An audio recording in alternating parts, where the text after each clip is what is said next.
Welcome. This is the Simply King podcast, and this is your boy Rodney Perry King himself, and you just tuned into the Soulfully Conscious podcast for humans, simply being humans. And today I have a special guest, a campaign that I've made via one of the most controversial social media platforms of today on TikTok.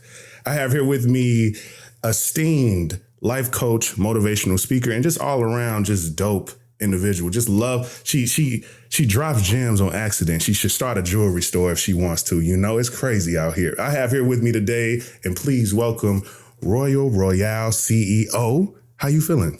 Woo, I'm feeling amazing. I can really say I'm feeling amazing. I am. I really am. Yes. I'm glad. I love that. Love the name. Always like the name, by the way. I don't know if I ever told you that because, I guess it's kind of, it goes without saying my pen name is King. So I think there is a something about any symbolism of regalness as your moniker. If that's, that's your real name, that's your the name that you chose, whatever it is. I think there's always this understood factor that I think you kind of understand kind of how you want the world to, receive you and respect you to who you are. And I think that's kind of why I like it. Yeah. I don't know if I ever said that, but I really like that though. Well, that's my birth name. I love Royale that. is my birth name. And shout out to my parents. Shout out. And then shout out to me for definitely owning up to that. Yes. And allowing myself to be the royal that I know God intended me to be. So nice to meet you, world. Come on now. But I've been here before. But before we get too deep into who you are, let us get into this Twitter check-in, okay? Let's go. Okay. Let me bring in my little Twitter check-in music. All right.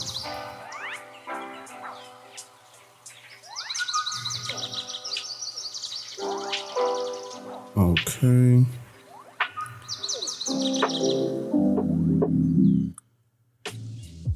So, the Twitter check-in for the day is one that honestly we cannot talk about, and that is how the United States government is so against TikTok. You would think that it's the first social media platform to ever exist, to ever make money by utilizing the accessing of the permission and access of data, the using that data to, sell ads and pump out particular, pieces of content to us. You would think that they're the first ones to ever do it in history of social media. But they're not. It's driven by the fact that their parent company is owned by a Chinese company by the name of ByteDance. And here we are yet again.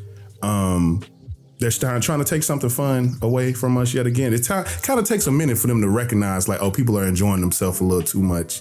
Let us do something about this. But tell me, Royal, what you think about this truly like governmental reaction to the existence of TikTok and them honestly wanting to either forcing them to sell or just ban the whole app from United States as a whole.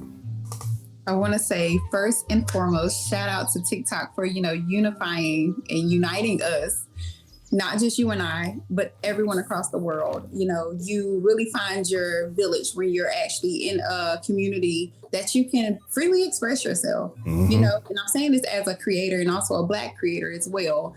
We know that there's different, portals that we can definitely go in when we speak on that. Mm-hmm. But also shout out to the creator of TikTok, which is, I want to pronounce it right, Shou Chu. Mm-hmm. And thank you so much for having your platform to be a welcoming, a home to not just us, but everyone from children to elderly to, all categories of life that we're experiencing, to the U.S. government that governs themselves, not the people. They represent themselves and not the people. I will say at the end of the day, the revolution will be televised because it is. And that is what we're facing now. Yes, I said it. The revolution is being televised now and you do not like it. You're rattled because 9 times out of 10, 10 times out of 10, let's be correct. I speak in certainty. Everything that has been pretty much set in stone from the rock ages are now changing. We know that when change occurs in a most healthy and beneficial way, the U.S. government does not like it. They are so quick to, come together and stir up the pot for bull crap. Yeah. I don't know if we're allowed to say the words that I like to say, but you can. Okay, for bullshit. Uh-huh. And when it comes down to uniting, that's one thing they do not want us to do. They want us to live in their facade and under their puppeteer type of strings. Oh, for sure. But one thing about it, we are and always been awake to a lot of things. It's just that now it's the independence of the people and where we're tired, and we've been tired, but now it's like, okay, either we're going to keep complaining about it or hush and just let it keep going, or we're going to actually put in action. And that's what TikTok and also other apps at certain times of their, peak of doing when we was on those platforms was able to do. But TikTok has definitely allowed us to really, really, really zone in to who we are, who aligns with us, and give us the information, give us the community, give us the freedom of speech that we can properly and quickly assess and also access to other individuals. And I will say this, whether TikTok goes or it stays, you cannot break what you didn't build. True. There will never be another TikTok. And I will say this, if you're a creator out there, whether if you have a TikTok page or not, you got to understand a lot of people, I want to say the workforce is more trouble as well as the government, because that's pretty much what it is. Yeah. They're noticing that 9 times out of 10 that they have influencers now. Their employees continue to work and also have a stream of freedom when it comes down to, having that expression when it comes to using their phone, whether if it's at the job, because you find a lot of people that are being terminated. Yes. Because they have a TikTok or they express themselves on TikTok. And I want to let this be known here from employment. If the people are doing their, I spoke on this the other day. If the people are doing their job description well, stop complaining. We have lives outside of who we are and what we do.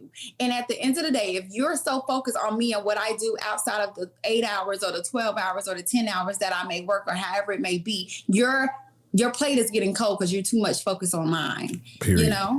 So if you don't understand that I come with all types of qualities of myself within myself, I can do my job effectively and I can go home and I can actually have a good time, let my hair down and whatever, and come back to work and do the same thing, then that's not up to you to judge or for you to dictate based upon what I'm doing and who I am.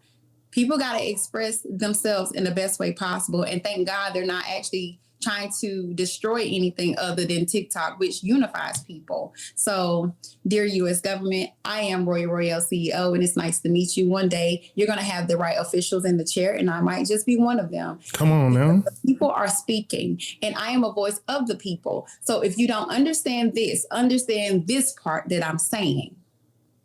You have people representing us that don't even understand how to properly use technology or don't want to actually respect people. When it comes to actually having the conversations that's needed and necessary to be had. Yeah. If you bring forth TikTok, you need to bring forth YouTube. You need to bring forth a whole lot of these platforms where we are still unified and such. But one thing about it, if we ever go back to Morse code or we ever go back to writing letters, we're still going to unify. Yeah, it's inevitable. I appreciate that. I appreciate that. Prepare to move. To move. Congress is shaking. Yeah, they are. And I think that, I appreciate that. That was beautiful, because I think that, the key part of it all, and the thing that I think that's been resonating with me the most from everyone who has, created things about it. Like, yes, you can comment on the hearings. You can comment on some of the real reasons, speak to bottom line, speak to some type of algorithmic advantage that they figured out, because that is the funny part about it, too, is that TikTok kind of came along and immediately shook the table for everybody. And I think that's what it was. I think, it's okay if everybody is just presenting a better idea than Meta, because I think that continuously already happened. I think there's always been a new girl to kind of come in and be the one that kind of gets everybody's attention, even if it's just for a singular feature that particular platform provides. But I think that TikTok kind of came on and basically did everybody's thing a little bit better than them.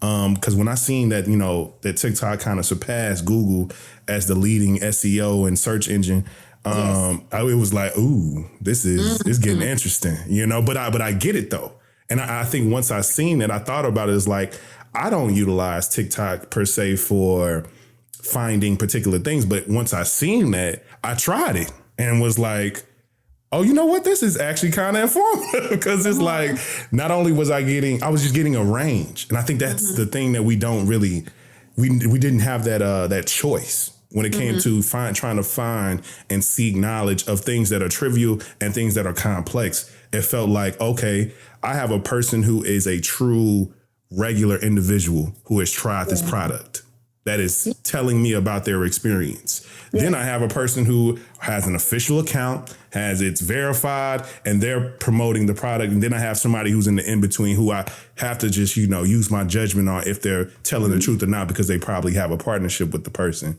And I think that's, you have examples of so many there's people in the real world who may not even have aspirations of being influencers or, UGC creators in that way, who are basically have truly became, authorities in various different industries. I think the story of Keith Lee is such a beautiful thing on TikTok because he at the core of it all, he's really a regular person who has his own goals, who had his own goals outside of the thing, has his own family, dynamics, has all of his own things. But the thing that attracted the world to him was just a sense of authenticity that was just him eating food, and we all came together to just love the way that he presented himself, and he presented his bias. Hey, I got a texture thing. I don't like this. I don't like, maybe for you, I don't like sweets. I'm trying it. So use your own judgment. It's not, this is the best. It's not everything I try is good. It's not, it feels like, okay, so there can be something that could be bad. There's something that could be good. That his voice, steadily becomes even more important and really can make change if there is a positive review. So it's like, oh, this is a beautiful thing. So yeah, I trust it. Oh yeah, I'm about to go try this new Chipotle chicken, asada. Right. You know what I'm saying? I'm about to go try my, if everybody go to Vegas tomorrow, we all know a million places to eat and try. and I love that. He's bringing businesses back. Yes. And at the end of the day, he's trusting God. At the beginning and the end of the day, he's trusting God. Period. And, he's creating what the government swore up and now they're trying to do. Yes. Opportunities. He's creating options. He's, allowing us to choose between whether we go or not, whether we like it or not. Like, Lee is the epitome of believe who you are. If that be delusional was a person, like I think I heard him say, and I ain't saying I think, I did see the video. Yeah. He was on Kev on the Stage. Yeah, he was. He did that podcast with them. It was amazing. It was great. And I want to say he was delusional the whole time. He was, 3 years, I think, within his marriage, and he was broke and things like that. And he was just like, I don't care. I still woke up as I'm that person. And I believed in myself every day with nothing.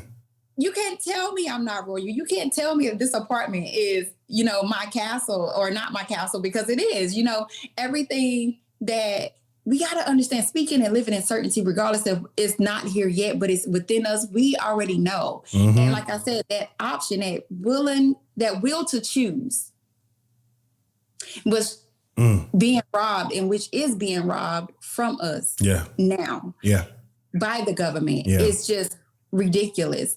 But one thing about it, I want to tell the people in the world, in the universe, and I don't care, I'm a rattle feathers, because at the end of the day, it should be. Yeah. You have the power. We hear this all the time. We appoint people and we can also demote people. And at the end of the day, find those who represent you. And if you can't find that person to represent you properly, as a collective, as an individual, you be that change that you want to see. Do not allow these lawmakers to feel like, oh, we passed this bill, to think it's nothing we can do. No, you can fight it. There's petitions. There's all types of individuals and legal documentations that we can actually push forward when it comes to actually either appealing something or however we got to go. I don't know all the legal terminology when it comes to that, but we can terminate a lot of things based upon unifying and actually allowing our powers to manifest. Mm-hmm. Speak. I don't care what topic it is and how much you feel alone or whatever. We got to unify and let our voices be heard. We really do. It actually put the work in. You're going to get tired of seeing my face. You're going to get tired of hearing my name. You're going to have to do something about it. I heard that. And we got to stop being afraid of quote unquote, oh, well, we might go to jail. Let me tell you something. They can't hold all of us. Sure can. They can't. Mm-hmm. And they know that already. So what you going to do? Barbecue or mildew? You going to piss or get off the pot?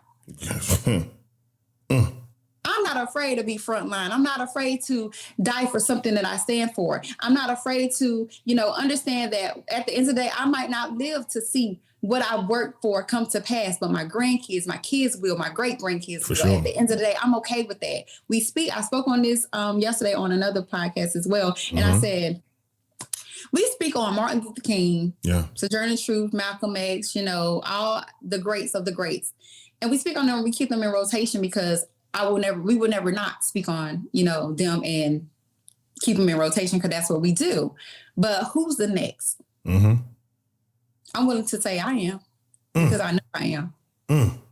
I heard that, y'all. Let's dig even deeper on this one, Royale, because I believe we came in first interaction with each other on Mo's Live, and it was great because it was immediately a conversation about community as a whole, and it was just dope to kind of exchange with people who had very similar outlooks on just kind of the true power that is us coming together. And us giving, mutual community aid to each other. And the context of the conversation was kind of about, Black-owned businesses and improving each other based off of what we all may already have the competencies in. It's like a lot of the help that we need isn't outside of our community. It's within our community. We just have to create those, connections and those pathways to be able to assist each other in those things. Because that's kind of how I feel. I feel like we should be better at that. And I think you are not only an assistant of, helping people get better, this is something that you have drawn into, your purpose and passion. And I would love to, to talk about that. And I think that, if I remember correctly in our pre-interview, you were born in Jersey, right? I sure am. Jersey City. Come on now. And so how did we get from Jersey to eventually becoming a life coach and finding this particular path? Was there something that you seen early on in those, in young Royale's life in Jersey City that, that showed you that this is where you're going to be? Or was this something that you really didn't even foresee? Honestly, it was a golden child effect. Okay. Always being, the chosen child of the family, hearing it from family members and, Marie was always our baby and this and that. And then growing up, I was always a voice, always the voice. I had to say something. And even if I was quiet, I was saying something. My mom said I was the most muted, but most talkative child. I would stare somebody to the ground because I saw their energy. I read their spirits, when it comes to things. People will want to gift me things because I was so beautiful and just just in general, just presently there. And it was like, I would never take anything from anybody. I'll just look at my mom and let her do it. So it was kind of already the golden child effect. Like, everything just worked out in favor based upon me just existing. But more so, being in a family, and I spoke on this as well, how, you can come from a dysfunctionally functioned family and learning my family history, being a child that actually comes from, a revolutionary family and a family that always knew our history before we knew their history. The name just always fit. And, hearing the name, it was like, oh, my name is Royale. Then a lot of people will pronounce, oh, that's Royale. And I was like, no, my name is Royale. So you get the wordplay thing when it came down to my business now, Royale. I like that. So, I took a negative and turned it into a positive because it bothered me. And then also my last name as well. You know, people will flip that because my last name is normally a common first name. So I was like, that's oh, funny. That's funny. yeah. Yeah. So you were here, Hazel Royal. And I'm like, it's Royal Hazel. That is me. Mm-hmm.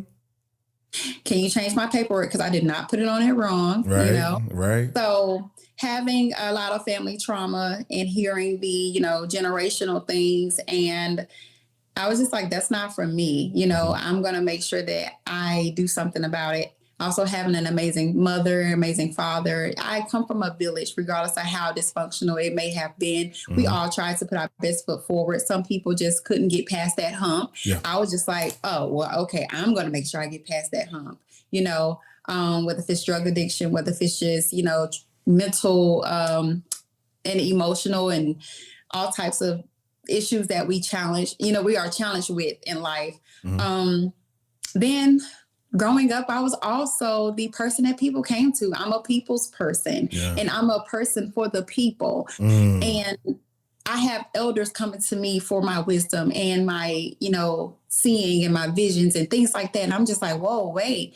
All right, Jesus, what's going on here? What's happening? You know, and being the favorite niece that I am, or the favorite cousin, whatever, it's just, I'm not afraid to say it, but I'm also not afraid to do it and put my best foot forward. And I'm also not afraid to be, you know, transparent and say, hey, it's difficult over here. Yeah. You know, it's challenging, but I'm making the steps. I'm making the progress to actually understand that I will have a great solution. So being that I, you know, tried the workforce over and over, I have a background of mental health, you know, philosophy, and also sociology is my background in education. It just was like, one day I was like, I need to just live my life. Yeah. I want to just live and just honestly be royal. Like, how can I make myself and what I do? And I know it's very beneficial because I have people telling me like, Ro, you helped me in so many ways. Yeah. How can I make this a thing where I could just naturally just be and exist in my own being and power? That's it. And God was like, all right, cool. I'm going to allow this situation to happen to you, but I want to see how you move, because now you have the freedom and you don't have to ask nobody for days off. So now you can do what you want to do, and you can use the resources that you have and just build this not job, but more of this career, this lifestyle for others and help them along the way. So this is so resonating. This is so resonating for a lot of reasons. And I guess that's why, you know, I feel, you know, felt drawn to you in the first place, because I think a lot of it is very, very reminiscent of how I kind of view my own, you know, journey and my own story in a lot of ways. Just being, it just the you saying and speaking to the natural gifts and the natural attributes that you have are something that I think more people have to really give credence to when it comes to their own self-evaluation. I remember, shout out to my therapist, Claude King, funny enough, Claude King, who said to me one time in a session, in two different sessions, but I felt like they were very connected in his kind of, you know, in his proclamation. He was like, Rodney, you are a visionary. And I was like, why you say it like that? And he was just like, it's the way you think. He was like, I think that you have to, you know, and then in another session, he said, I think you need to really claim those, you know, more grandiose titles that you possess, because they're not far reaching. They're not like something that you have to build to. You are that now, based off of the way that you speak about how you show up for other people, what people have spoken into you about what you've done to them or for them or around them, or just the fact that you have been able to use, you know, this gift of gab to be able to do a thing that people don't know how you did. Like, that is something to be grandiose about. You're already showing it. And those attributes are, you know, in special people, and the people who are, you know, who have particular gifts, they always have shown them in an early state. And it's really about truly actualizing those things and being honest with yourself that is what it is. And I love that that's what it sounds like you've really, you know, recognized within yourself and allowed the space that you fill up in the room to be recognized within you and also within other people. Cause that's a beautiful thing. Cause I think that we need more of that. And I think if more people take the time to really assess with themselves what it is that they are, not question it, not try to find a reason as to why it's not true. Not trying to find a reason as to why that isn't what it is. Right. Because I think that, you know, I've been real big about these days about kind of distinguishing to people when I speak to them about, you know, what certain things are versus what people have created to dumb down the positive qualities that people possess. Like I remember having a back and forth with somebody about the idea of like arrogance and confidence. And I said to them, because they basically tried to put that on me. Talk about this chair. Wait a minute. Go ahead. Because I got something for that. You know what I'm saying? And I told them, because it was like, you know, you could come off arrogant sometimes. And I was like, oh, tell me why. Tell me why I do. Tell me exactly why you think so. Mm-hmm. And they spoke to certain things. And I was like, I want you to know something. Is that when I have already proven to myself that I am competent and I have gotten mastery over a particular aspect of myself or a subject matter or a thing, I'm never going to act like I don't know what I'm talking about. I'm never going to make that seem like I'm a small version of that thing. I'm going to be big about it because that's who I am now, because more than likely I've earned the right to be able to say that I am that I am. So consider the idea of arrogance to be one where I'm speaking and it's not true. I'm speaking in this kind of hyperbole and there's nothing to back it up. Everything that I say to you and I say in a matter of fact way has always been true. And if you take the time to think about that over the feeling that you get, that it seems like I'm coming in a way that's like, you just think you can never be wrong. It's like, no, I think I can just be precise, which is the goal. And when I speak to you and speak to anyone. Now, the difference is other people maybe have attempted to do this and you've done the fact checking.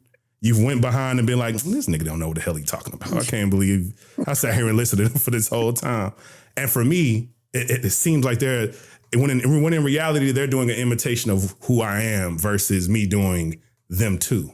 Like the thing genuinely exists. You can walk in a room and somebody can say and do as they are and it be just that. And the confidence is the confidence. So it is what it is, but it can't bother. It won't never bother me, but the fact that it bothers you says more about, you know, how you feel about the idea of me being who I am over you being who you are. So I never had to walk in the room and introduce myself. Yeah. Uh-oh. Hello? Can you hear me? Yeah, I can hear you now. I never had to walk in a room and introduce myself. My presence already did. And 9 times out of 10, whether for me being there or not, my name was already in the room. Come on. So, come on. Yeah. And at the end of the day, I just come in and just actually introduce myself. Hey, nice to meet you. I'm Royale. Oh, that's your real name. And then it's another topic as well. Like, wait, that's your real name? Oh my God, I love that. And I'm just like, oh, yeah. Know, you know? Oh, yeah. So the difference between arrogance and confidence, there's no difference. Me, there is a medium there though. And that's where I am and always been. I always was aware of Royale and will always be. I always knew who I was. Okay. I just had to make sure that other people that didn't want me to be me stay the fuck away from me. Stay away.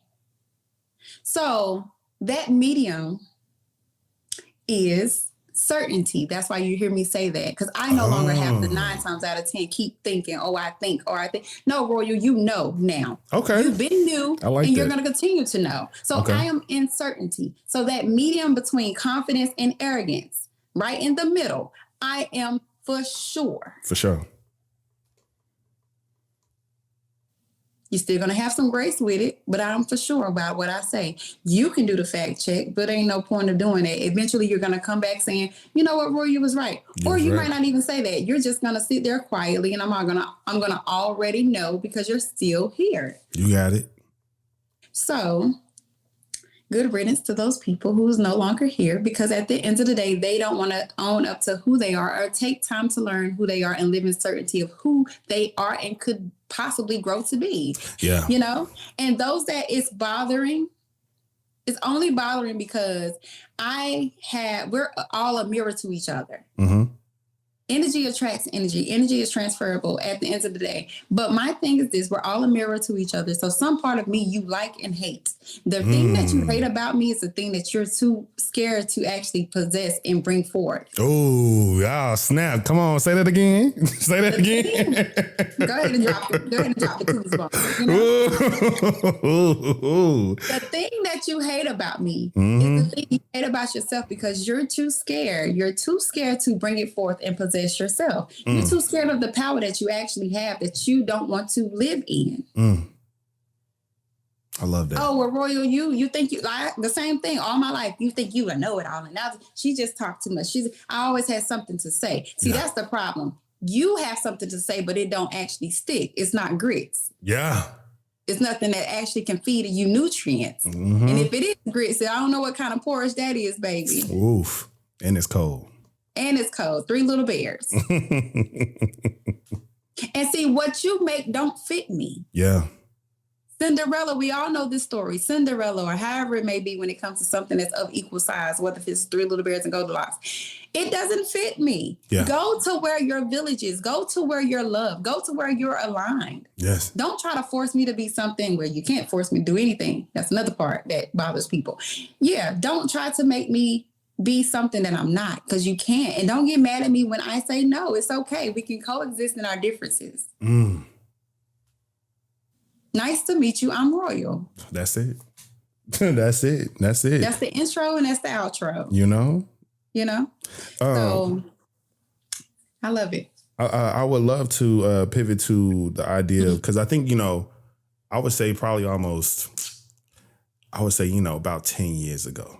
Okay. About 10 years ago, a little over 10 years ago when I started college, in college here in Atlanta, Georgia, I remember starting to, and obviously, this just came into my awareness. It obviously already existed prior to, but it definitely started to become trendy. The idea of becoming a life coach. People were, doing certifications online and various figures, especially black people specifically, started to really kind of, lean into these things. And then you started to have people who started to specialize in just particular versions of it, life and career and life and family and, so on and so forth. Some type of self-love coaching, whatever it may be. And I think that what started to happen was there were people who were becoming, who are also being exposed. Because it was a trend, it was people who were being exposed to have, more nefarious things, wanted to really just get as much money as they can, convincing people that they could change their lives, having them sign up for courses and classes and workshops and various things, really just to run it up and kind of run away with people's money and really not, and leave them empty in so many ways. But you did really have real people doing real work. And and they kind of got lost in the sauce and a lot of those things. And I think that my question to you would be, how do you distinguish a true, real, authentic person who has the title of life coach versus someone who's really selling you snake oil? Come on. So you have to distinguish what you want. Your own. This is a you thing. And I'm going to take it back to the basis. Okay. When you know who you are, you're trying to figure out who you are. Our intuition tells us every time. I am a speaker by life, just in general. And I'm also a person that actually, you're going to see me put in the work. You're going to hear not just my passion. You're going to see my testimony reveal itself over time and also with time. And even if you don't see it, you're also going to know I'm going to be consistent with it. Because I'm consistent with myself. I don't treat nobody less than Royal. You're going to get me like I give it to myself, and to weave out the, pros from the fakes, the foes. You really have to understand that when you invest in yourself, that's the biggest investment. But when it comes down to somebody actually showing up and being there for you, you know who's not and you know who is. I show up. If it's a 6-hour drive or if it's a flight, if it's a phone call, if it's a 3 a.m. phone call, they know. One thing about it, people, and I'm not saying this just because of me. People have said this to me, so I'm repeating what was said to me. Come on. Roy, you always answer your phone. Even if you can't get to me right then and there, you can text me, you call me, you check in. I just randomly say, hey, how you and the family doing? Random, things like that. I show up in several forms, whether if it's physical, whether if it's email, whether if it's text message, whether if it's FaceTime. Hey, you're on my mind right now. What's up? What's going on? Yeah. I happen to be that safe haven for people and always been, because that's what we're supposed to do. Yes. We want that. So I mirror what I want. And I also mirror what I always had and also want more to be and growing to be. So when it comes down to being that life coach, you can be certified and you cannot be certified to a degree, because it's life. Mm-hmm. I am a limited edition, but I'm limitless. Come on now. Right. Ooh, say that one more time for me. I am a limited edition, but I'm limitless. Limited edition, but I'm limitless. When people say, well, Royal, you're a motivational speaker, your life coach, what is your niche? What is your genre? It's me. Everything, my testimony, what I've been through, life has taught me this. We're already in a title. No other greater title that we have is other than being a child of God and whoever you believe in, My name is enough. My life and my purpose is enough. So I'm just doing what I do because at the end of the day, this is what I naturally do. You can't force a square into a circle. So when it came to people just honestly, Roy, I have to have you, I was a need to people and still is. I got to get that phone call in with you. Lord, Roy, thank you for calling me, because now what would you do in this situation? It was like, what would I do without you? That part. When I tell you I am a pretty much a supplement to people. Yeah. Ooh, a beneficial one. Not just women, men, children. Hey, Miss Roy, this and that. I'm always been nothing but light, love, respect, laughter. We're gonna have a good time. I'm willing to also give. And receive what I give. Oh, for sure. So if I need to be corrected, it is what it is. Oh yeah, I'm okay with that. I'll stay Indian style, and you can have my full attention, baby. What's going on? Because that's what it takes. It takes that reciprocated energy. It takes that I'm here to support you hands-on, whichever way I can, even if it's not hands-on me physically being there. I'm still here. I'm still showing up. If I can't be there, if I can't go to your show or whatever it may be, I'm going to buy a ticket. Yeah. Give somebody else with that ticket that honestly needs it or wants to go and they just don't have the financial, whatever. Period. That's the way the cookie crumbles. Having someone to depend on that safely, who doesn't want to feel secure in their friendships, their relationships, their businesses? Who want to be alone and say, I don't have nobody to really say I am safe with this person? True. Even in my flaws. True. Don't be perfect for me. Be perfectly you for me. That's the only way you're going to work with me anyway. Because I'm not your regular motivational speaker. I'm not the average. And I don't want to be. I'm above. I'm extraordinary.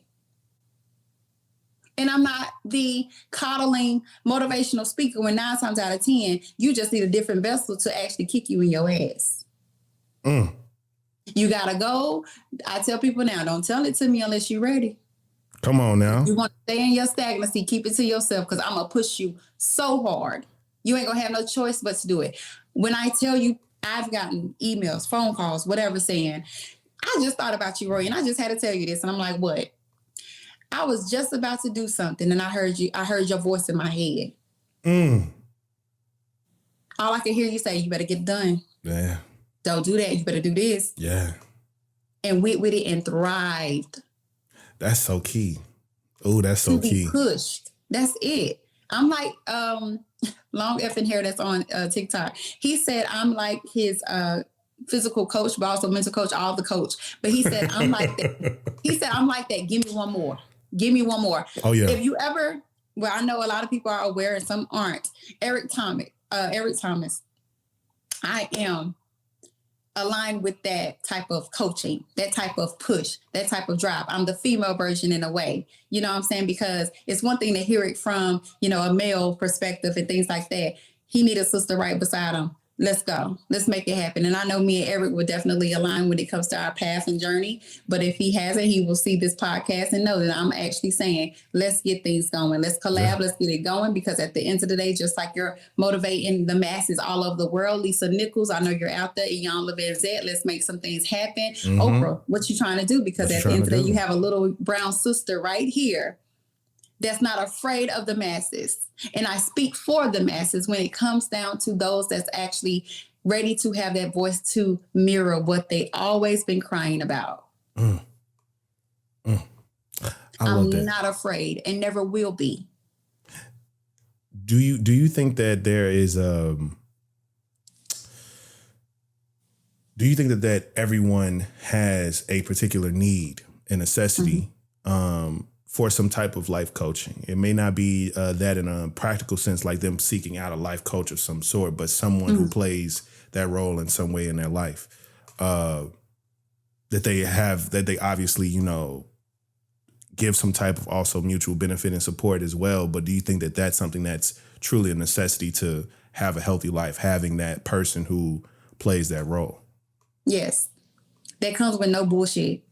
Somebody you can trust with $2 on the table and just be like, why you got that money there? Yeah. Put it up. Like, why? Random. Like, come on. Yeah. Somebody that can say, I can calmly and safely go to sleep with you beside me. Right. Somebody to say, I can trust you with my dreams.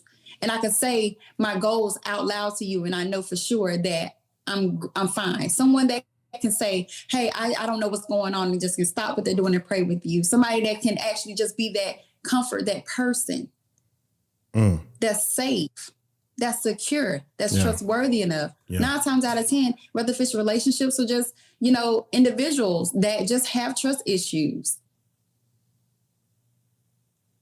I get it. Yeah. I ain't the perfect person when it comes down to not being done wrong. I've been done wrong so many times. But one thing about it, I don't allow that to change me. Yeah.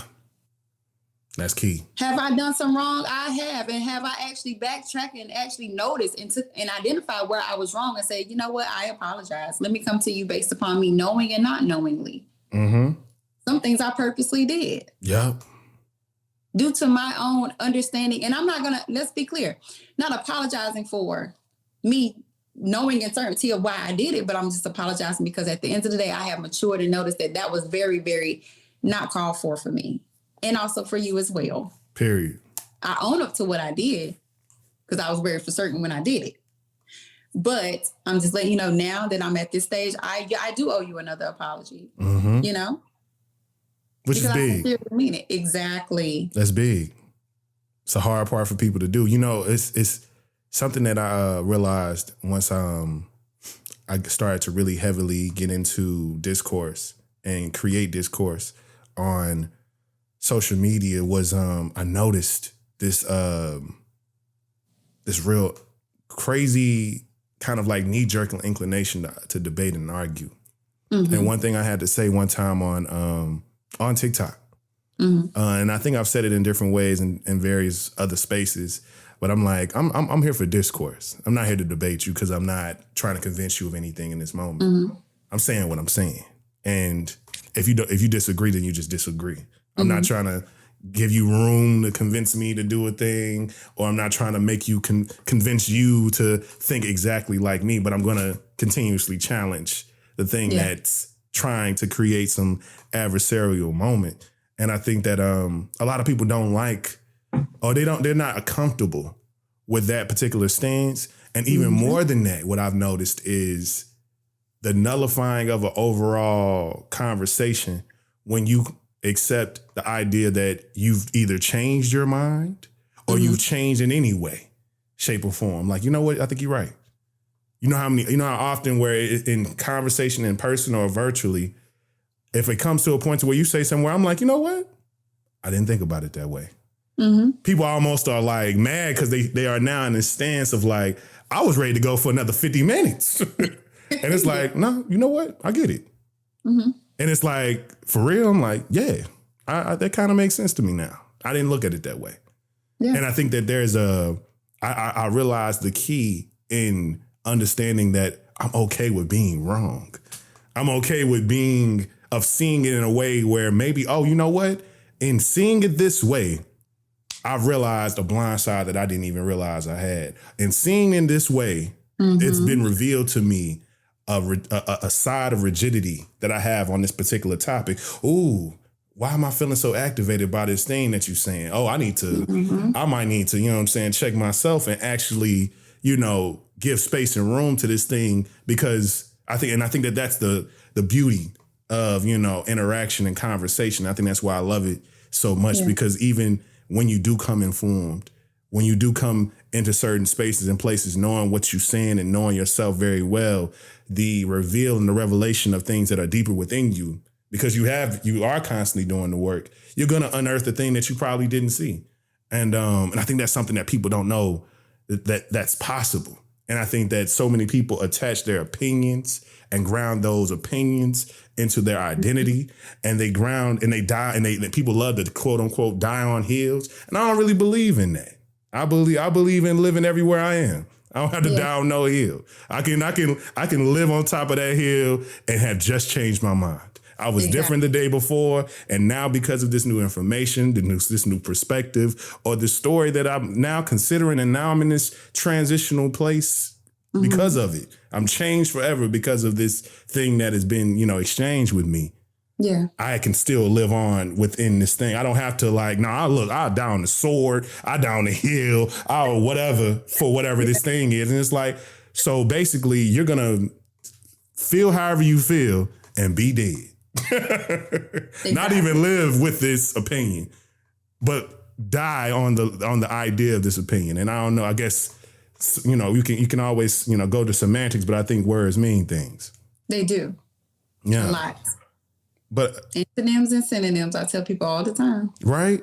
I'm a real big, I've always been very attracted to just the idea of just, you know, self-improvement, self-help, all these various things before it became so trendy with so many men of today. Because I think there's a very interesting trend that's happening, and a rebranding almost of, you know, specifically the Black men, you know, in terms of them finding podcasts and various things, which, you know, I'm very, you know, observant of when it comes to, you know, self-help, when it comes to improving your body, improving your finances, improving all these various things. What I do find funny is there's still podcasts. I think it's funny that the podcasts that people are the most drawn to are things outside of, you know, strengthening your mind in a genuine sense, strengthening your soul and spirit in a genuine sense. Those are the ones that are kind of lost in the sauce of the things. Right. You know what I'm saying? But if we talking about, you know, these are 10 ways for you to, you know, boss up and get your money right in 6 months. Here's the 10 ways for you to get them abs that you want. Here's 10 ways you can get the woman in your dream. All those are very, you know, viral. You know what I'm saying? But when it comes to like, hey, here are 10 ways for you to get deeper into your vulnerability and unpack a new thing about yourself. Those are the ones where they kind of, you know, linger around in various different number and analytics. But I've always been very attracted to those things. I've always been very attracted to improvement, to just self-actualizing and all these various things. And I would love to know, do you think that there is a negative side to that? A negative side to, like, is there such a thing of being addicted to self-improvement? Like the idea of, you know, there's always room for improvement and all these various things, but is that okay? Is there, because, you know, the idea of everything is good within moderation, but if you are constantly wanting to change and improve, is there a bad side to that? It is. And I'm speaking in certainty when I say this, because it is. You got to have time to breathe. We're going to always improve. We should always improve throughout life. We're not going to know it all when we go on our deathbed, of course, but we're going to at least maximize what the time we have between our sunrise and sunset, you know, that birth date to that death date. So the only way it will be a negative side is if we don't allow ourselves to feel and be present. You know, be present. Be present. Allow yourself to live life. Allow yourself to enjoy it, smell the roses, or go on a trip, or do something that's different. You know, yeah, that's the only mark we'll miss when it comes to just always having that need to improve and want to improve. I love that. You keep going, you're going to burn out. I love that. I need you to be present. Yeah. I need to be present. Let's block out all the distractions. I don't care if it's children. I don't care if it's a job. I don't care if it's the need. This look, I'm speaking as a, even if it's in a companion aspect, like I need you and you need you most. Yeah. Mm. You see how I put that? Oof. I need you, but you need you most. Mm. You need you most. Mm. Yeah. So that's the only way. And that's the only thing that will allow us to have a negative side of improving all the time. Yeah. If we don't take time to enjoy what we're improving. Speaking, stand on the idea of improvement. Something that you said in the pre-interview that we had, some time ago that really stuck with me and I wrote down was I strengthen my weaknesses instead of just my strengths, And I think that I would love for you to expound on that, because I do think that there's so much, Western mindsets and American ideals and European ideals and so many things that I think that the world has, especially our world has been, led to believe. I think, I always love to challenge people when it comes to how they view particular things in the boxes that they put themselves in with their words and their mindset. The most common is always kind of referring to, telling my homegirls like, hey, do you want to find that good guy? Do you want to find that man that's for you?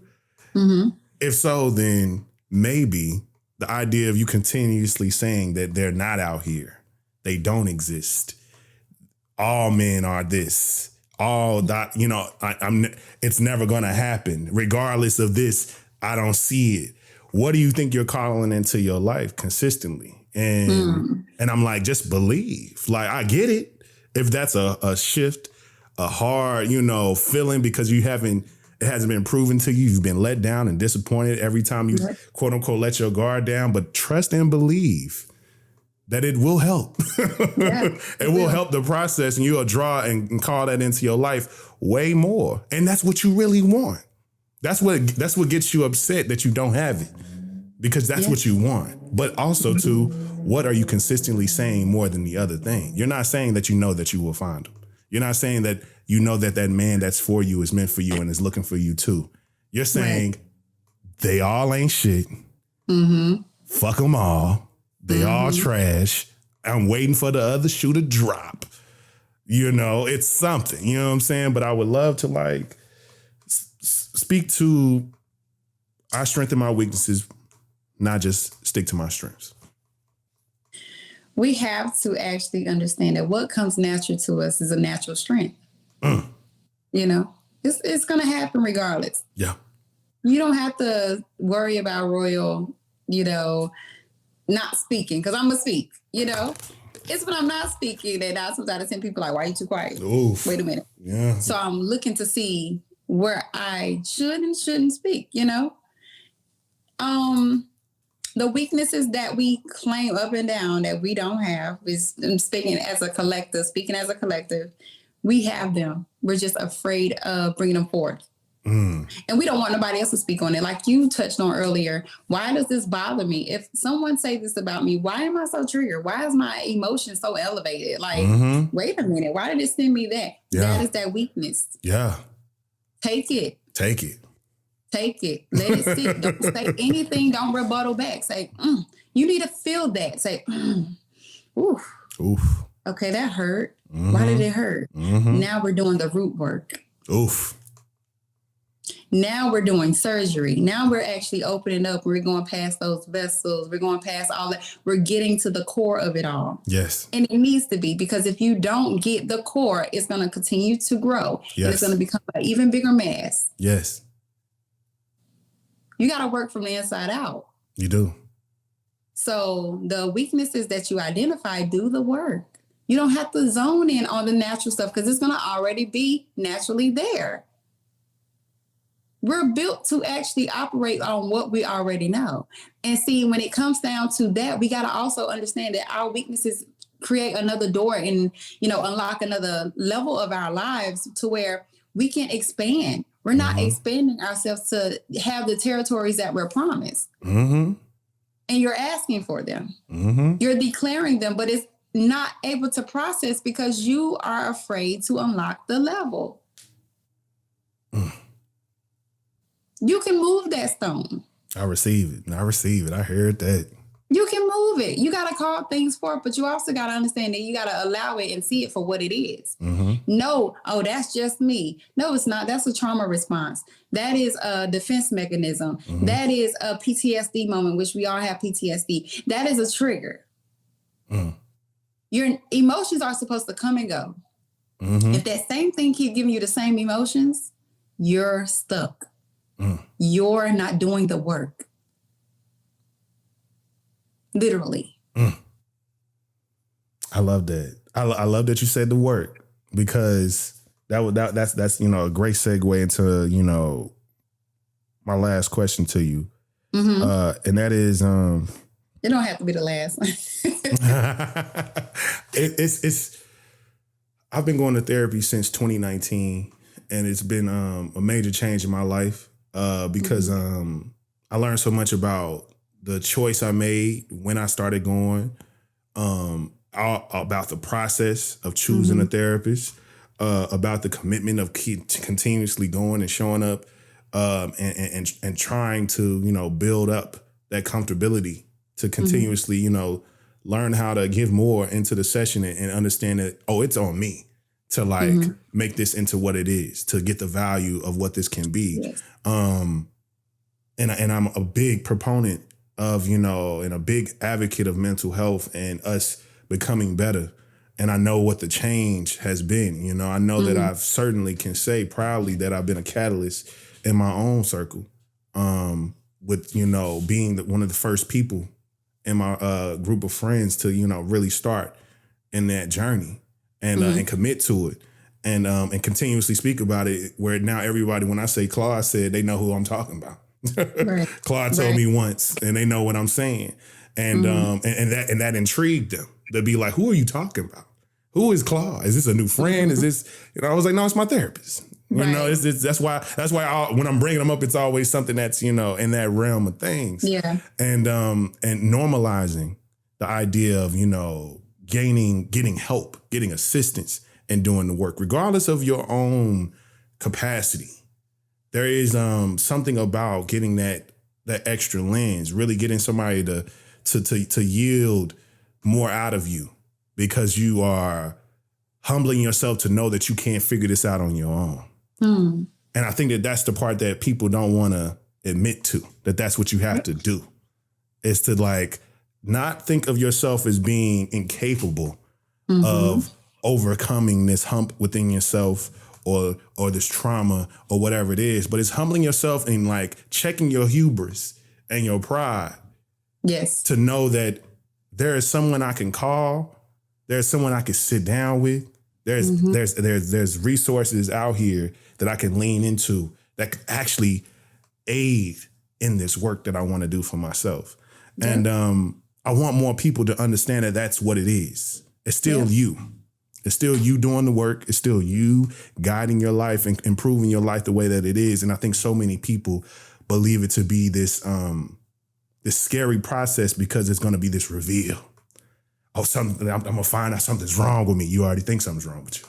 You already think something's wrong with you. Right. I'm going to find out I got the same issues as my mama. You already got the same issues as your mama. You already feel it. You see it. And it's the realization. It's the realization, because no one else knows. Your friends don't know this, don't have this context. Yes, you haven't shared that context to them for them to even try to view that in you. But you know it. You see it. When people bring it up, when people say hey, you do this or you do that, and you know for a fact that's how you feel about somebody else that that's had influence on you. You know for a fact this quality is something that you've seen in yourself and battled with yourself for quite some time. You know for a fact there's a hump that you haven't been able to get over with yourself, and you don't know what it is. Or just any of those particular assistants. I would love to, get into the idea of, really reaching outside of ourselves and going and finding someone to aid us in doing the work. Like, speak to why you believe it's, truly still a hard task for us to do, but why it's still vital for us to overcome that and make those calls, send those emails, start that process of gaining whatever help we do need. It is definitely difficult. And I want to say this. Congratulations and thank you for sharing that you are a Black man and a man in general that goes to therapy. Oof. Thank you. I accept that. I accept that. I'm a male advocate as well when it comes to just men's voices. I'm the female. I'm the sister that's going to speak. Yeah. But at the end of the day, I am one that goes to therapy as well. And I have a life coach. A therapist needs a therapist. A life coach needs a life coach. Things like that. We get it. Most definitely. I've been in therapy since I want to say, honestly, I was in NA meetings with a parent of mine since the age of 2, maybe 1.5, 2 years old. Come on. And as my story unfolds, like I tell you, I was just naturally that. Then also being in therapy at the age of 7 due to my first knowingly traumatic situation that happened in my life at the age of 7, losing my sister. That was my first whoa, Yeah. So, and then on and on and on throughout life, even up to this day. Shout out to my amazing, doctor. I ain't gonna say her name up here, but hey girl. Yes. Hey girl. She's that part, I went from a white therapist to now a sister, and I love it. At the end of the day, all my life, I was having the best of both worlds, but I will say we have an issue with holding ourselves accountable, holding that mirror up to ourselves and actually looking and digging deeper. Some people walk past the mirror and can't even see their whole reflection or if any reflection. Oof. And then they stare in the mirror and don't see it as well either. Then they stare in the mirror and portray to have this false reality. Which I tell people, our imagination is one of the best things we can have, and it's also one of the worst.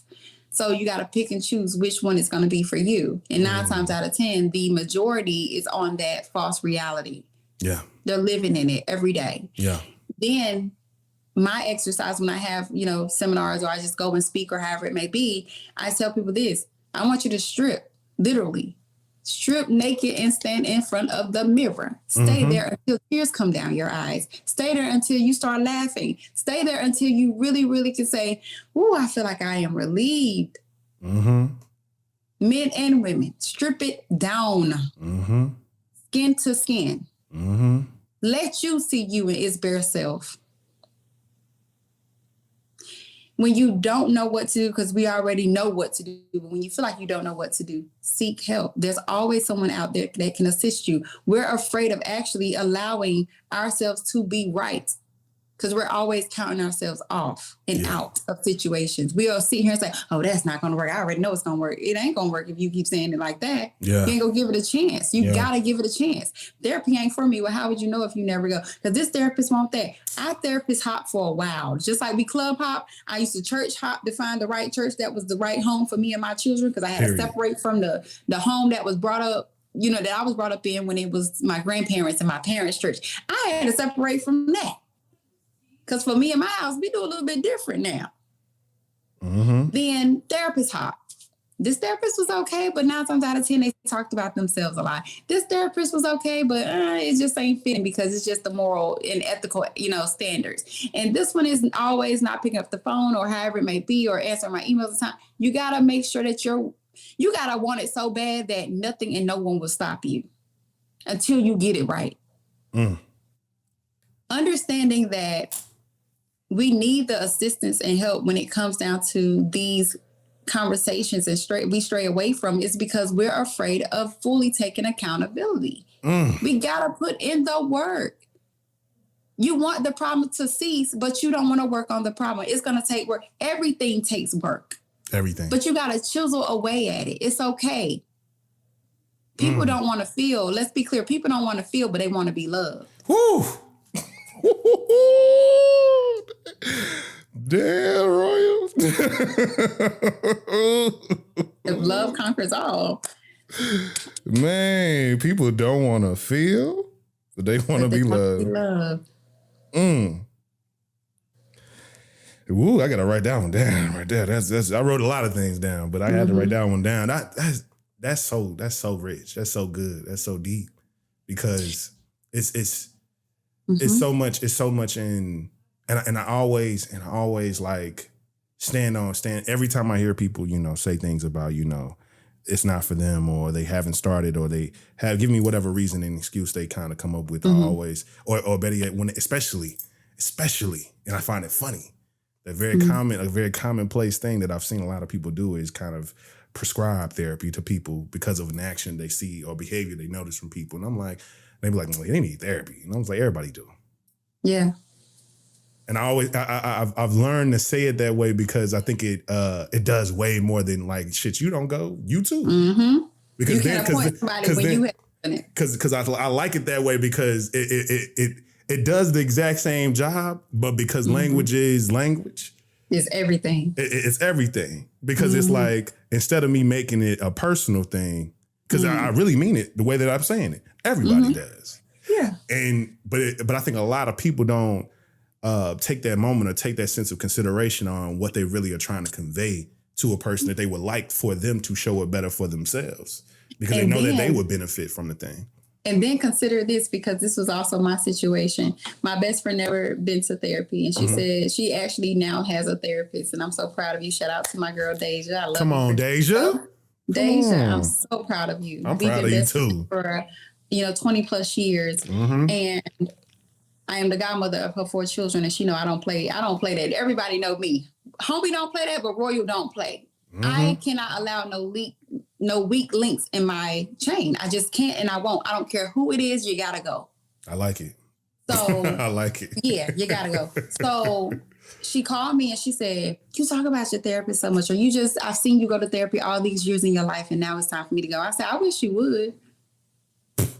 I didn't say congratulations. Yeah, I wish you would, because you're allowing yourself to be to feel like you're in therapy because I'm in therapy. And I said, Deja, this is not your life is not my life and my life is not yours, but I will share some things with you, but you need to go for yourself. Yes, you have a best friend who's a life coach, who's a motivational speaker. Yes, I am at some points your life coach. And I also know how to separate the two. She know it. So, because I asked her, you want to be your best friend or you want to be your life coach right now? Those two people, they similar. But wait a minute, we're going to actually get some things done. See, I told her, you got me for the low. Come on now. But you also know my growth. So at the end of the day, I'm looking for you to do better, and you need to look for yourself. So when she actually made that, step herself, I was so proud, because this is now you're taking control of your household and your life. That's it. And like you said, everyone needs therapy. Everyone. Yeah. Get around the environments that actually feed the you that you're trying to be, the you that you deserve to be. Yep. Give yourself that grace and actually wake up every day and say, you know what? I'm not those things they say I was, or I'm not those things I think I was or think I am. You have to understand that you can do anything and everything you put your mind to, and what you see and what you think shall be, and what you speak shall be. Period. Separate yourself, separate the wheat from the tare, and actually build that village within yourself, and also with people that can align with you and your greater purpose and being, and thrive. Is your Eden safe enough for me to plant my seed in? And also, is your Eden secure and also fertilized enough for me to actually pick from your tree of your eating? Woof. Because it's shaky. Fertilized soil. Is your Eden safe enough for me to actually say, I'm going to pick from your tree today? And is it nutritious? Because we need to know those things. I cannot just be a safe haven to you. You got to be a safe haven to yourself. But in the midst of you trying, because I tell people this, I'm not for everybody and I don't want to be. Period. If you're not ready to change your life, I'm okay. I can point you in the direction of somebody that can possibly, go with the bullshit inside of where you're at right now. But if you're not willing and ready to change your life, don't come my way and I won't feel no type of way. Period. I'm going to bother you every time. But one thing about it, we do things in peace. We do things in grace and poise, and we're going to have a damn good time doing it. Damn good. We're going to do the hard work, but we're going to do this mug. We're going to go out having a ball. You ain't even going to feel like it's hard work, because we're going to have so much fun doing it. I love that. Ooh, I love this. I love this so much. Before I let you go, I have one last request. My call to action portion of my episode is I like to call it "Send It On." And come on, D'Angelo. And it's exactly that. So when you hear this, you're gonna hear your some nice soulful instrumentals behind your vocals and mine as well. And so what we're gonna do? What I would like, the question I have for you to send it on to the people who are listening, watching, whenever they're listening and watching, because this is so evergreen. This is a good evergreen topic right here, and that is what advice? And I think you touched on it, but what advice would you give to someone wanting to make a major change in their lives? I will say, and I'm saying this to you now, get away from people who allow you to be comfortable. Step away from the parts of you that allow yourself to be comfortable. A lot of people aren't hating on you because people really see you and your quote unquote potential quicker than you are actually able to receive it from yourself. So what you're trying to do, make way for it. And the only way you can make way is if you clear the path. There's a lot of things and a lot of people that are stopping you because you're stopping you and you're allowing them to stop you. In order to change your life, it takes you saying and doing that. Saying that I'm going to change my life and actually doing the work. Get you someone. Get you someone. Even if it's not me, I could point you in some type of way, area, however it may be, that person could possibly suit you best. Get you someone. Yes. That can expand your palette. That can expand your territory. But you gotta make the step. One step leads into two. Two leads into four. Four leads into 8, and it keeps going. But you're not alone. Because I'm standing here and I'm sitting here, or you're hearing me, or you're seeing me say that you're not alone, because I'm not alone. So that's it. I love y'all. I really do. And I pray that you really be ready to change your life. And I love that. That was so good. And it's very needed in today's world and forevermore, because I know that it's possible for us to all become better. And I think that, we accept so many negative absolutes in the world that we live in. Like, oh, it's going to keep getting worse. Oh, it's never going to improve. Oh, things are never going to change, and so on and so on and so forth. And I want people to radically understand that they can have exactly what they want. Life is still filled with balance. So we're not shooting for utopia. We're just shooting for some regularity of being, because we are living in this space where we accept that the lowest of vibrations, the worst of possibilities, the most negative viewpoints are the things that kind of govern the world that we live in. But it can be different. And we have to be as quote unquote delusional and radical in our thinking and our being. On a more consistent basis, because life and the things that are unknown to us are going to bring those challenges and balance out the goodness and the positivity and the light that we have around us, and but also be good with the shadow that you discover within yourself. And I think that people opening themselves up to the idea that they are whole people who possess things that people may find unfavorable, things that you might find unfavorable in yourself, and to learn how to accept those things because it's a part of you, and don't try to overwrite the parts of you that you really don't want. Learn how to manage those things as well. And really, really hope that everybody got a lot from this particular conversation. I've gotten a lot from this conversation. And I want you, Royal, to tell the people how they can keep up with you, how they can support you, all those things. Please let them know. Well, I am on all social media platforms as Royale CEO. It is ROYALE CEO. And my email is royalceo@gmail.com. You can email me and we can get some things going there, whether if you want services, whether if you want me to be a speaker on your platforms, facilitate some things or whatever. Hey. You can also subscribe to my YouTube channel because I'll be dropping a lot of my lives there. And also until I'm able to go to that 1,000 subscribers, I'll be able to go live from there. So we're just getting some things done, stay tuned, because baby, this is only the beginning and it's going to get better. Mm-hmm. I heard it doesn't get worse. It's getting better. And you can find affirmation. Come on. I say any affirmation I can give you is God, continue to show me how great it gets. I heard that. God, to continue to show me how great it gets.